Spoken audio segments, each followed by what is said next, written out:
আগে শিখতে হয় প্রেম মানে কি। তোর প্রেমের সঙ্গেই কেউ শিখায় নাই, আমি শিখাই দিই, মাথায় রাখিস।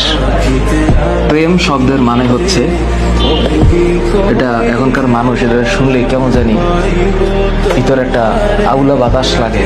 প্রেম শব্দের মানে হচ্ছে যত্ন। কেউ তোদের বলেছে? আজকে আমি বলে দিলাম, যার যত প্রেম তার যত্ন তত বেশি। আর এর সাথে আর একটা টুকুর করে একটা শব্দ মাঝখানে লাগিয়ে দিলেই খেলাটা অন্যভাবে ঘুরে যাবে। এই যত্নের নিঃশেষে আরেকটা শব্দ আছে দায়িত্ব, আর যত্নের ডান পাশে আরেকটা শব্দ আছে শ্রদ্ধা।